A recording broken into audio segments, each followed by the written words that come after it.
Praise the lord, హల్లెలూయా. దేవుని నామానికి మహిమ కలుగును గాక.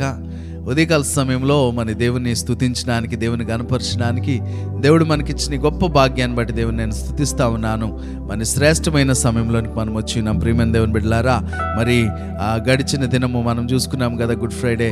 మరి చాలామంది అలసిపోయి ఉంటారు నిన్నంతా. సో ఈ ఉదయకాల సమయంలో దేవుని యొక్క మాట వినడానికి మనం వచ్చి ఉన్నాం కదా.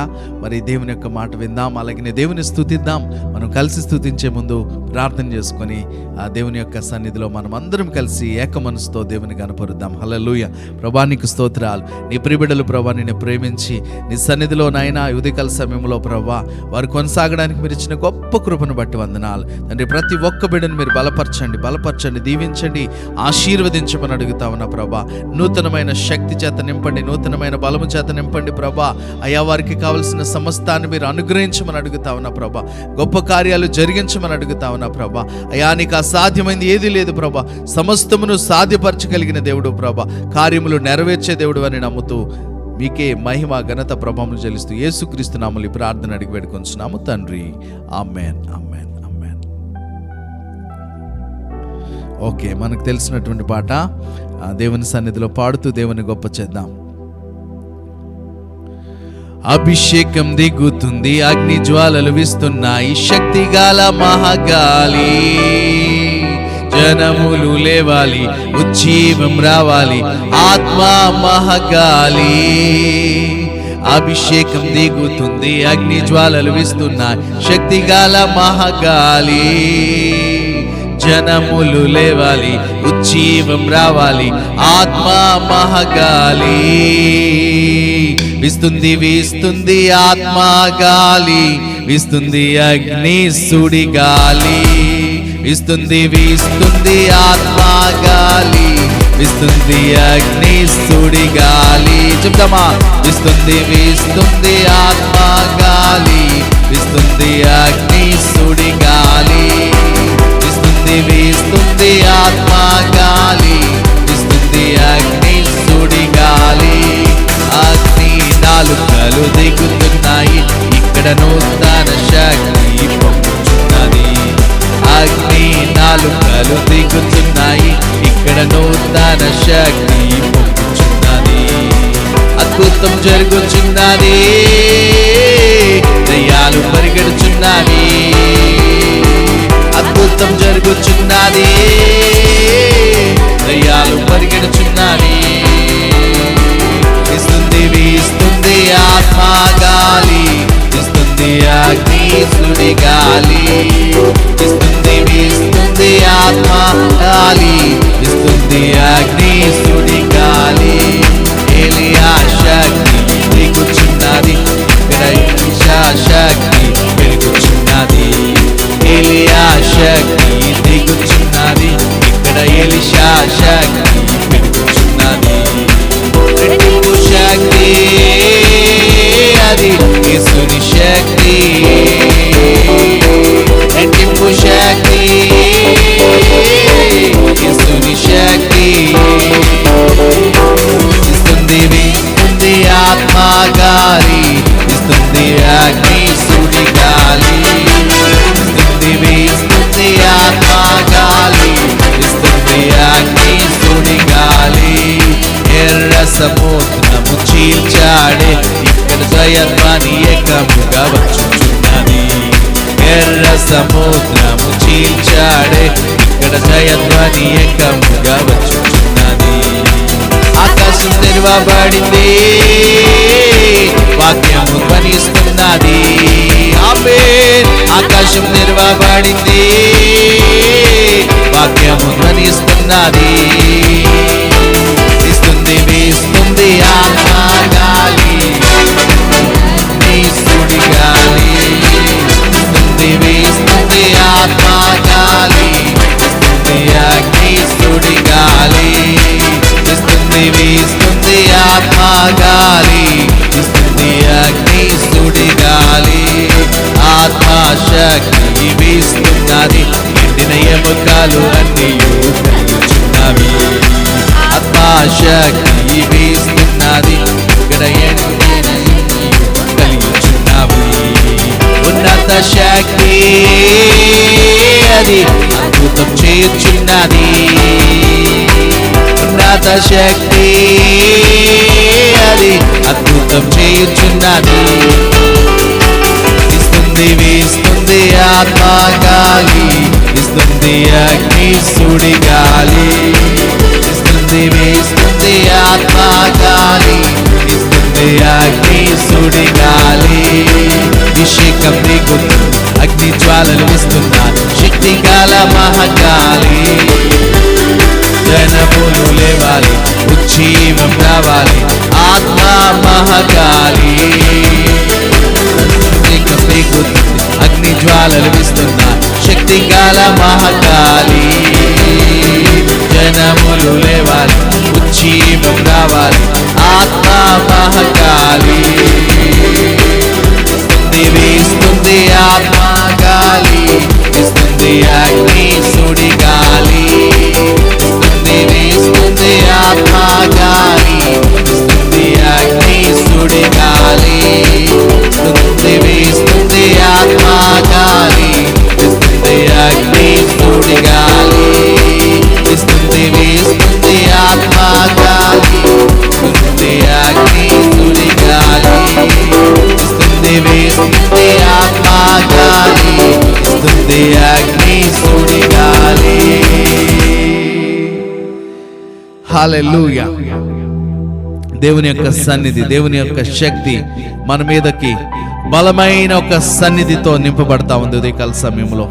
ప్రియమైన దేవుని బిడ్డ, అనాలోచితంగా ఉండమాక దేవుడు తన వాక్కు చేత, దేవుడు తన ఆత్మ ద్వారా నిన్ను నింపడానికి ఇష్టపడతా ఉన్నాడు. ఆయనకు బలమైన సన్నిధిని దేవుడు ఇవ్వబోతా ఉన్నాడు. హృదయపూర్వకంగా దేవుని కనపరుద్దామా. హల్లెలూయా, హల్లెలూయా, హల్లెలూయా. నీ ప్రేమ వర్ణించుట నా వల్ల కాదయ్యా, నీ కార్యము వివరించుట నా బ్రతుకు చాలదయ్యా. నీ ప్రేమ వర్ణించుట నా వల్ల కాదయ్యా, నీ కార్యము వివరించుట నా బ్రతుకు చాలదయ్యా. తండ్రి దేవా ఆనందమా,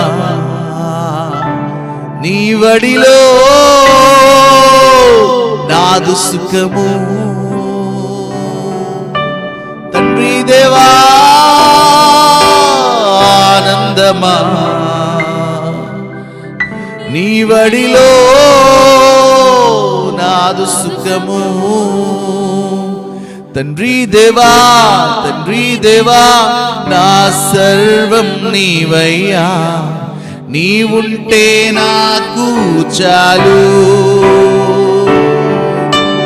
తండ్రి దేవా, తండ్రి దేవా నా సర్వం నీవయ్యా, నీవుంటే నాకు చాలు.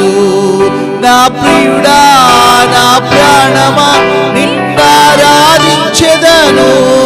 నా జీవమా, నా స్నేహమా నిన్నారాధించెదను. నా ప్రియుడా, నా ప్రాణమా నిన్నారాధించెదను. నా జీవమా, నా స్నేహమా నిన్నారాధించెదను. తండ్రి దేవా ఆనందమా, నీ వడిలో నాదు సుఖము. తండ్రి దేవా ఆనందమా, నీ వడిలో నాదు సుఖము. తండ్రి దేవా, తండ్రి దేవా నా సర్వం నీవయ్యా, నీవుంటే నాకు చాలు. తండ్రి దేవా, తండ్రి దేవా నా సర్వం నీవయ్యా, నీవుంటే నాకు చాలు. నా ప్రాణ స్నేహితుడా నీ సన్నిధి పరిమళమే, చుట్ట తేనె కన్నా నీ ప్రేమ మధురమయ్యా. నా ప్రాణ స్నేహితుడా నీ సన్నిధి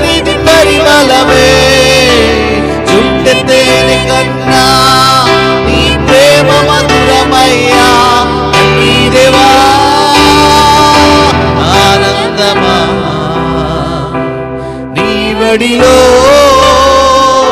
నాదు సుఖము. తండ్రి దేవా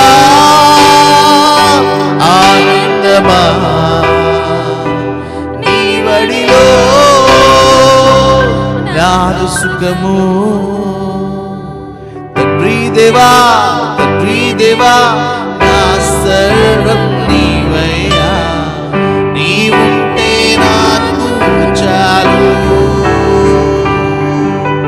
తండ్రి దేవా నా సర్వం నీవయ్యా, నీవుంటే నాకు చాలు. నీ ప్రేమ వర్ణించుట నా వల్ల కాదయ్యా, నీ కార్యము వివరించుట నా బ్రతుకు చాలదయ్యా. నీ ప్రేమ వర్ణించుట నా వల్ల కాదయ్యా, నీ కార్యము వివరించుట నా బ్రతుకు చాలదయ్యా. తండ్రి దేవా ఆనందమా నీ వడిలో నాదు సుఖము. తండ్రి దేవా ఆనందమా నీ వడిలో నాదు సుఖము. తండ్రి దేవా నా సర్వం నీవయ్యా, నీవుంటే నాకు చాలు. యేసయ్యా తండ్రి దేవా నా సర్వం నీవయ్యా, నీవుంటే నాకు చాలు. నీవుంటే నాకు చాలు. Yes Lord, we praise you. దేవా నీ ప్రేమ వర్ణించడం ఎవరి తరమయ్యా, నీ కార్యములు వివరించడం ఎవరి తరమయ్యా. అయ్యా నువ్వు సిలువలో మా కొరకు జరిగించి గొప్ప కార్యములను మేము ఎలా వివరించగలమయ్యా. ఎంత గొప్ప కార్యము చేశారయ్యా, మీకు వందనాలు, కృతజ్ఞతాస్తుతులు చెల్లిస్తూ అయ్యా ఉదయకాల సమయంలో నీ సన్నిధి చేత మమ్మల్ని ఆవరించి కప్పినందుకు వందనాలు అయ్యా. నీ మాట చేత మమ్మల్ని అందరినీ బలపరచమని నజరేయుడును సర్వశక్తి కలిగిన యేసుక్రీస్తు నామం పేరట ఈ ప్రార్థన అడిగి వేడుకొంచున్నాము తండ్రి. ఆమేన్. హల్లెలూయా. దేవుని నామానికి మహిమ కలుగును గాక. హల్లెలూయా. శ్రేష్టమైన సమయంలోనికి మనం వచ్చి ఉన్నాం. ఈ సమయంలో మరి దేవుని యొక్క వర్తమానాన్ని మనం ధ్యానించుకుందాం. ఒక్కసారి మీ బైబిల్ గ్రంథాన్ని తీసినట్లయితే కొన్ని విషయాలు, చాలా తక్కువ విషయాలని మనం చూసుకుందాం. ఒకసారి కీర్తనల గ్రంథము 11వ అధ్యాయము.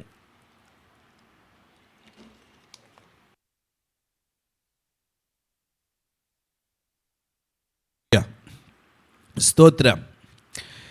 నేను చదువుతాను, ఒకసారి నా మాటల్ని మీరు గమనించండి. మీ చేతిలో బైబిల్ ఉంటే ఒకసారి చూడండి. కీర్తనల గ్రంథము 11వ అధ్యాయము 1 నుంచి నేను చదువుతాను. యెహోవా శరణుజొచ్చి ఉన్నాను, పక్షి వలె నీ కొండకు పారిపోమని మీరు నాతో చెప్పుట ఎలా? దుష్టులు విల్లెక్కు పెట్టి ఉన్నారు, చీకటిలో యథార్థ హృదయుల మీద వేయుటకై తమ బాణములు నారియందు సంధించి ఉన్నారు. పునాదులు పాడైపోగా నీతిమంతులు ఏమి చేయగలరు? యెహోవా తమ పరిశుద్ధ ఆలయములలో ఉన్నాడు. యెహోవా సింహాసనము ఆకాశమందున్నది. ఆయన నరులను కన్నులారా చూచుచున్నాడు. తన కన్ను దృష్టి చేత ఆయన వారిని పరిశీలించుచున్నాడు. యెహోవా నీతిమంతులను పరిశీలించును, దుష్టులను బలాత్కార శక్తులను ఆయనకు అసహ్యులు. దుష్టుల మీద ఆయన ఉరులు కురిపించును, అగ్నిగంధకములను వడగాలియు వారికి పానీయ భాగమగును. యెహోవా నీతిమంతుడు ఆయన నీతిని ప్రేమించువాడు, యథార్థవంతులు ఆయన ముఖ దర్శనమును చేసెదరు. హల్లెలూయా. ఎంత మంచి మాట అంటే, దేవుడు ఇక్కడ క్లియర్గా వివరిస్తున్న మాట ఏంటంటే, దేవుని యొక్క నీతిని మనం కలిగి ఉండాలి. అంతేకాకుండా పునాదులు పాడైపోతే నీతిమంతులు ఏం చేయగలరు? నీతి ఉండాలి, కానీ దానికి తోడు మనకేముండాలి తెలిసిన? పునాదులు పాడైపోకుండా మనము కాపాడుకోవడానికి. అంటే పునాది అంటే ఏమో కాదు, దేవునితో నీకున్న సంబంధము, నువ్వు మొదట దేవుని యొద్దకు వచ్చినప్పుడు ఎలాంటి ప్రేమ కలిగి ఉన్నావో, ఎలాగ దేవుణ్ణి నువ్వు వెంబడించావో ఆ మొదటి ప్రేమను మరలా తిరిగి కట్టుకోవాలి. నీ పునాది పాడైపోయిందేమో. ఆ మొదటి ప్రేమ ఎంతో ఎక్కువగా దేవుని సన్నిధిలో గడిపేవాడివి, ఎక్కువగా దేవుని యొక్క సన్నిధికి వెళ్ళాలన్నా, చర్చ్కి వెళ్ళాలన్నా, ప్రార్థన చేయాలన్నా, వాక్యం చదవాలన్నా ఎంతో ఆసక్తిగా ఉన్నావు. అనేక మంది ప్రజలకు సువార్త ప్రకటించాలన్నా, అనేక మందికి దేవుని గురించి తెలియపరచడానికి ఎంతో ముందుకు వచ్చిన వ్యక్తివి సడన్గా ఆగిపోయేవేమో, సడన్గా స్టాప్ చేసుకున్నావేమో. ఎందుని బట్టి తెలిసిన, ఒకవేళ నీ పునాది పాడైపోయిందేమో, నీ మీదకి వచ్చిన బాధ అయి ఉండొచ్చు, అది నీ మీదకి వచ్చిన కష్టమై ఉండొచ్చు, వ్యతిరేకతలు అయి ఉండొచ్చు. అవి ఏవైనప్పటికీ అవి ఏం చేస్తూ ఉన్నాయంటే నీ పునాదిని పాడు చేస్తూ ఉన్నాయి. ఉదయకాల సమయంలో ఇదిగో దేవుని బిడ్డ, దేవుని యొక్క వాక్యము చేత మన పునాదులను సరి చేసుకుందాం. మన పునాదులు ఏవైతే మొదటి ప్రేమ కలిగి ఉన్నామో ఆ ప్రేమను మరలా తిరిగి కట్టుకుందాం. దేవుని యొక్క నీతి ద్వారా మనం రక్షించబడ్డాం కదా, ఆయన ఉచితమైన కృప ద్వారా మనం రక్షించబడ్డాం కదా, ఈ పునాదిని మీద మనం కట్టుకోవాలి. అంతేగాని ఇదిగో నా మోకాళ్ళ మీద, నా భక్తి మీద, నాకులాగా ఎవరు చేయగలరు భక్తి, నాకులాగా ఎవరు ఆత్మీయంగా ఉండగలరు, ఈ ప్రపంచంలో నేను ఒక్కడిని పరలోకం వెళ్ళిపోతాను, ఇలాంటి మాటలు చాలామంది చెప్తా ఉన్నారు. ఆ మొదటి పునాదిని మర్చిపోయి ఏం చేస్తూ ఉన్నారు, వాళ్ళు ఏవేవో మాట్లాడుతూ ఉన్నారు. పునాదిని అందుకే జాగ్రత్త. నీతిమంతులు కూడా ఏం చేయలేని పరిస్థితి అంత పునాది పాడైపోతే. అందుకని గుర్తుపెట్టుకోవాలి, నీవు దేన్ని బట్టి రక్షించబడ్డావు, నీవు ఎలాంటి స్థితిలో ఉండగా దేవుడు నిన్ను రక్షించుకున్నాడు, నీ పరిస్థితి ఏమై ఉంటే ఆయన నిన్ను చేర్చుకున్నాడు, అది జ్ఞాపకం చేసుకో. అందుకని పునాదులను సరిచేయబడాలి. అలాగే యెహోవా తన పరిశుద్ధ ఆలయములలో ఉన్నాడు, యెహోవా సింహాసనం ఆకాశమందున్నది, ఆయన నరులను కన్నులారా చూచుచున్నాడు, తన కన్ను దృష్టి చేత ఆయన వారిని గమనించాలి. దేవుడు మనల్ని కన్నులారా చూస్తూ ఉన్నాడంట. ఆకాశమందు ఆయన సింహాసనం అందున్నాడు, ఆయన నరులను కన్నులారా చూచుచున్నాడు. 4వ వచనంలో తన కన్ను దృష్టి చేత ఆయన వారిని పరిశీలన చేస్తూ ఉన్నాడు. దేవుడు మనల్ని గమనిస్తూ ఉన్నాడంట. అంతేగాని నువ్వు ఎలా పడితే నీకు నచ్చినట్టుగా నువ్వు బ్రతకడానికి కోసం కాదు. ఆయన ఇచ్చిన రక్షణని భద్రపరుచుకొని నీతి కలుగుతూ పునాదులు పాడైపోకుండా, ఆ మొదటి ప్రేమను కోల్పోకుండా ఏం చేయాలి తెలిసిన, నీతి కలిగి భూమి మీద బ్రతకాలి. దేవుడు మనల్ని గమనిస్తూ ఉన్నాడు, గమనించాలి. 5వ వచనం, యెహోవా నీతిమంతులను పరిశీలించును, దుష్టులను బలాత్కారులను ఆయనకు అసహ్యులు. దుష్టులు బలాత్కారులు ఆయనకు అసహ్యులంట. ఇగో నీతి కలిగిన మనము దేవుని ప్రేమ చేత, దేవుని కృప చేత నింపబడుతూ ఆ నీతి కార్యాలు మనం చేస్తూ ముందుకు వెళ్ళాలి. ఈ బలాత్కార కార్యాలు నీలో కనిపించకూడదు, దుష్టమైన కార్యాలు నీలో కనిపించకుండా నీవు సరిచేయబడాలి. దుష్టుల మీద ఆయన ఉరులు కురిపించును, అగ్నిగంధకములను, వడగాలి వారికి పానీయ భాగమును. గమనిస్తే బైబిల్లో అలాగ ఎక్కడైనా జరిగిందంటే మనం చూస్తే లోతు ఆ సొదొమ గొమొర్రా ప్రాంతానికి వెళ్ళినప్పుడు ఆది కాండంలో మీరు చూస్తే 18వ అధ్యాయం 19వ అధ్యాయం తర్వాత గమనిస్తే అక్కడ ఒక స్టోరీ. అంటే అబ్రహాంతో దేవుడు మాట్లాడుతూ ఉంటాడు. ఏమనంటే 18వ అధ్యాయం, సింధూర వృక్షంలో ఉంటే 3 వ్యక్తులు వచ్చి నెక్స్ట్ ఇయర్ కల్లా మీకు పిల్లలు పుడతారని చెప్పగానే ఆ శారమ్మ నవ్వుతుంది.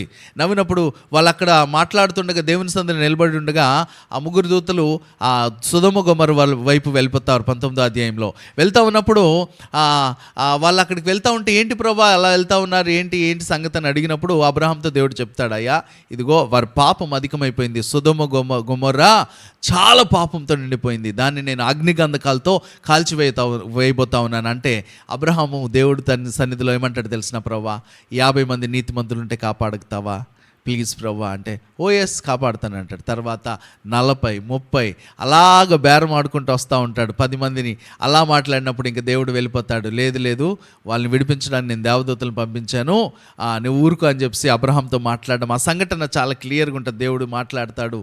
అయితే ఆ లోతు దగ్గరికి ఆ దూతలు వెళ్ళినప్పుడు వెంటనే ఆ దూతలతో పిలిపించండి, ఆ ఊరిలో వాళ్ళు సొదొమ గొమొర్రా ప్రజలు చిన్నలు మొదలుకొని పెద్దల వరకు కూడా వచ్చారంట. మీ ఇంట్లోకి ఎవరు 2 వ్యక్తులు వచ్చారో వాళ్ళని పంపించండి, వాళ్ళతో మేము పాపం చేస్తాం. అంత దారుణమైన స్థితిలోకి వెళ్ళిపోయారు.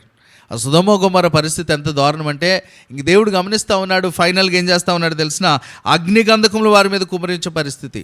అలాంటి పరిస్థితిలో ఇక్కడేమో అబ్రహాము ప్రార్థన చేస్తుంది, దేవుడితో మాట్లాడుతూ ఉన్నాడు, ప్రభా నీ చిత్తమైతే తప్పించు, ఆ పరిస్థితిని తప్పించు. అక్కడ 50 మంది నీతిమంతులు ఉంటే 50 మంది కూడా లేని పరిస్థితి. నీతిమంతులు ఎందరున్నారు తెలిసిన, లోతు కుటుంబం తప్ప అందరూ అవినీతి పరులే.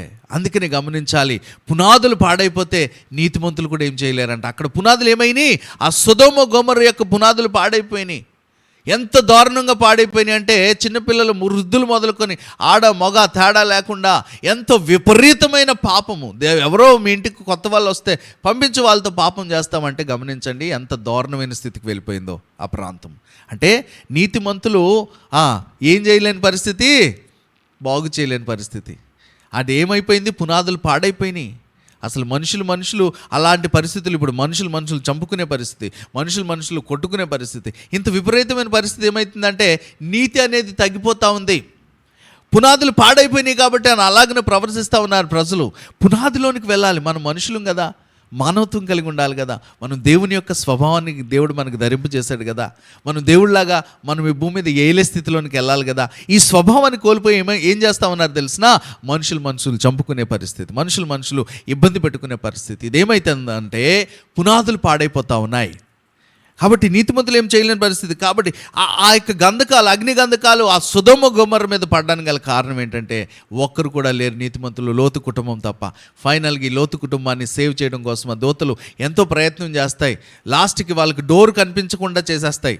మెయిన్ గేట్ ఎక్కడుందో కన్ఫ్యూజ్ అయ్యి తిరుగుతూ ఉంటారు ఆ రాత్రి అంతా. వీళ్ళు లోపల మిద్ది మీద దాక్కున్నప్పుడు ఉదయాన్నే ఏదో విధంగా ఆ ప్రదేశాన్ని విడిచిపెట్టి ఆ కుటుంబాన్ని, 2 కుమార్తెలు అలాగే లోతు అలాగనే తన భార్య తీసుకొని వస్తూ ఉంటే తన భార్య వెనక్కి చూడడం వలన ఆ యొక్క ఆ ప్రదేశాన్ని మరలా అయ్యో ఎందుకు చూసుంటా తెలిసిన, అయ్యో నా ఇంత ఆస్తి, ఇంత సంపద, ఇన్ని రోజులు ఇన్ని సంవత్సరాలు సంపాదించుకున్నాను అయ్యో అని వెనక్కి చూసిందేమో. వెంటనే ఉప్పు స్తంభంగా మారిపోయింది. ఇప్పటికీ ఉప్పు స్తంభంగా ఉండిపోయింది. ఉదయాన్నే తెల్లవారు లేచి అబ్రహాము ఆ యొక్క హోమము కాలిపోయిన అదంతా పైకి వెళ్తూ ఉంటే అబ్రహాం చూసి ప్రభా అని ప్రార్థన చేసి, అబ్రహాం చూసినప్పుడు ఏమవలే అని ఈ లోతు భార్య చూసింది వెనక్కి. వెంటనే తన మీదకి శాపం వచ్చేసింది. తర్వాత లోతు బయటకు వచ్చేసాడు. లోతు మరలా అవిధేయతను బట్టి, తన 2 కుమార్తెలను బట్టి 2 భయంకరమైన సంతానాలు బయటకు వచ్చిన అమ్మోనీయులు, మోయాబీలు అని ఆ చిన్న కుమార్తె పెద్ద కుమార్తె, వాళ్ళు దేవునికి విరోధంగా అలా చేయడం వల్ల ఒక శపితమైన ఒక జనరేషన్ వాళ్ళు తీసుకురావడం జరిగింది. దేవుడు వాళ్ళని అంటే వాళ్ళకి ఏమైందంటే ఆ ప్రదేశం ఉండడం వల్ల వాళ్ళు నీతిమంతులే కానీ వాళ్ళ పునాదులు కూడా పాడైపోయినాయి. తండ్రితో ఆ విధమైన తప్పు చేయడానికి వాళ్ళకి ఎందుకు ఆ మనసు కలిగిందంటే వాళ్ళు ఆ ప్రాంతంలో ఉండడం వలన వారికి ఉన్న పునాది, ఇగో అలా చేయకూడదు కదా, అది తప్పు కదా, మేమేంటి అలా ప్రవర్తిస్తున్నాం అన్న ఆ కాన్షియస్ లేదు. అలాంటి స్వభావాన్ని కోల్పోయారు. అందుకే గమనించాలి, మీ సహవాసం ఎవరితో ఉంది, మీరు ఎవరితో నడుస్తూ ఉన్నారు, ఎవరితో మాట్లాడుతూ ఉన్నారు, ఎవరితో మీరు ఫ్రెండ్షిప్ కలిగి ఉన్నారు, బహు జాగ్రత్త. దాని విషయంలో జాగ్రత్త లేకపోతే వారు అక్కడ ఆ ప్రాంతంలో ఉండడం వలన ఆ స్వభావం వారి మీద పనిచేసింది. కాబట్టి కుమార్తెలు ఒకరి తర్వాత ఒకరు తన తండ్రితో మరి వారు తప్పు చేయడం వలన ఒక చెడ్డ జనరేషన్స్, అమ్మోనీయులు, మోయాబీలు అని 2 తెగల్ని వాళ్ళు తీసుకొచ్చారు. వాళ్ళ వల్ల ఎంతో నష్టం కలిగింది. ప్రియమైన దేవుని బిడ్డ, ఈరోజు నీ పునాదులు కూడా పాడవకూడదు. నీ పునాదులు పాడవకూడదంటే సరైన దేవుని వాక్యం చేత పునాదులు కట్టుకోవాలి, విశ్వాసం చేత పునాదులు కట్టుకోవాలి, నీ జీవితాన్ని నువ్వు కట్టుకోవాలి. దేవుని వాక్యం ద్వారా, ప్రార్థన ద్వారా, దేవుని దైవజనులు మాట్లాడుతున్న మాటలు బట్టి నీ జీవితాన్ని ఏం చేయాలో తెలిసినా ఆత్మీయ జీవితంలో సరైన ఇటుకలు వేసుకొని కట్టుకోవాలి. అంతేగాని ఇసుక మీద కట్టిన ఇల్లు. మీరు చూస్తే నూతన నిబంధనలు ఏమంటో తెలిసిన, యేసుక్రీస్తు ప్రభువారు ఒక ఉపమానం చెప్తారు. ఏమంటే తెలిసిన, ఒక వ్యక్తి ఇసుక మీద ఇల్లు కట్టాడు, ఒక వ్యక్తి ఏమో బండ మీద ఇల్లు కట్టాడు. వర్షం వచ్చింది, వరదలు వచ్చినాయి, ఇసుక మీద ఇల్లు ఏమైపోయింది? కూలిపోయింది. అదే బండ మీద కట్టిన ఇల్లు ఏమైందంట? స్థిరపరచబడింది. ఈ రోజున క్రీస్తు అనే బండ మీద, అంటే దేవుని వాక్యము చేత నీ జీవితాన్ని కట్టుకో. నీ పునాది పాడైపోయిందా? పాపంలో కూరుకుపోయావా? ఆ దేవునికి దూరంగా ఉన్నావు? భయపడమాక. ఇదిగో వాక్యము చేత మరల తిరిగి కట్టుకో, మరల పునరుద్ధరించుకో. దేవుని ఎదుకు రా, ఆయన నిన్ను బలపరుస్తాడు. ఏం చేస్తాడు తెలిసినా? నిన్ను ఉన్నతమైన స్థితిలో దేవుడు పెట్టడానికి ఇష్టపడతా ఉన్నాడు. ఇదిగో యెహోవా నీతిమంతుడు, ఆయన నీతిని ప్రేమించువాడు, యథార్థవంతులు ఆయన ముఖ దర్శనము. నువ్వు యథార్థముగా ఎప్పుడైతే జీవిస్తావో, ఈ నీతిని కలిగి నీ పునాదిని మరలా కట్టుకుంటావో, నీవు దేవుని యొక్క ముఖ దర్శనం చూస్తావు. హల్లెలూయా. ఉదయకాల సమయంలో అటు కృప నీకు అనుగ్రహించబడును గాక. ప్రార్థన చేసుకుందాం. తలలు వంచినట్టయితే ప్రార్థన చేసుకుందాం. ప్రేమ కలిగిన తండ్రి, నీకు వందనాలు ప్రభా. నీ ప్రియబిడ్డలు తండ్రి ఏదైతే కోల్పోయారో ప్రభా, ఏ విధమైన పునాదులైతే వారు పాడైపోయినాయో ప్రభా, వారి పునాదులు తిరిగి కట్టండి.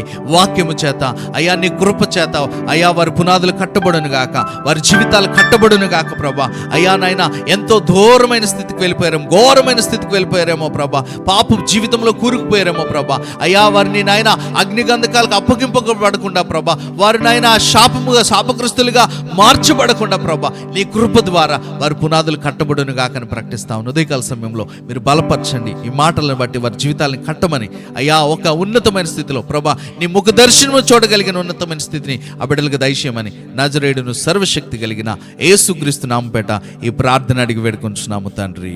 ఆమేన్, ఆమేన్, ఆమేన్. తండ్రి అయిన దేవుని ప్రేమ, కుమారుడైన యేసుక్రీస్తు వారి కృప, పరిశుద్ధాత్మ దేవుని అన్యోన్య సాహసం కాపుదల ఈ మాటలు విన్న ప్రతి ఒక్కరికి సదాకాలము తోడైండి నడిపించునుగాక. ఆమేన్, ఆమేన్, ఆమేన్, ఆమేన్. God bless you. దేవుడు మనల్ని దీవించును గాక. మరి రేపటి దినాన్న పునరుద్ధాన దినము, ఆదివారం దినము. మరి మనం దేవుని సన్నిధిలో ఆయన చనిపోయి తిరిగి లేచిన దినము. హల్లెలూయా. కాబట్టి ధైర్యముగా దేవుని సన్నిధికి వద్దాం. ఆ పునరుద్ధానం గురించి లోకానికి ప్రకటిద్దాం. కాబట్టి ఎవరు ఇంట్లో ఉండమాకండి. మీకు దగ్గరలో చర్చెస్ ఉంటే ఖచ్చితంగా దేవుని సన్నిధికి వెళ్ళండి, దేవుని గణపరచండి. అంతేకాకుండా ఎవరైనా మా ప్రాంతంలో ఈ లొకాలిటీలో మీరు ఉన్నవారైతే ఏ చర్చికి వెళ్ళకపోతే ఇదిగోండి Zion end time revival centre, సియోను ప్రార్థన మందిరం, ఆ యొక్క మినిస్ట్రీస్ నుంచి ఆ ప్రార్థన మందిరం మనకి ఇక్కడ పాతగాజువాక జంక్షన్లోనే ఉందండి. 38 బస్ స్టాప్ బ్యాక్ సైడ్కి ఉంటుంది. మీరు చూస్తే SBI ATM ఉంది కదండి, దాని పక్కనే ఉంటుంది పైన సియోను ప్రార్థన మందిరం. ఉదయము మనము చూస్తే రేపటి దినాన్న మరి ప్రార్థన ఉంటుంది 10 గంటలకి. మీరు తప్పక రావాల్సిందిగా ప్రభుపేట మనవి చేస్తా ఉన్నాను. కాబట్టి దేవుని మనం కలిసి స్తుతిద్దాం, దేవుని కనపరుద్దాం. దేవుని కృప మీకు తోడుగా ఉండును గాక. ఆమేన్, ఆమేన్.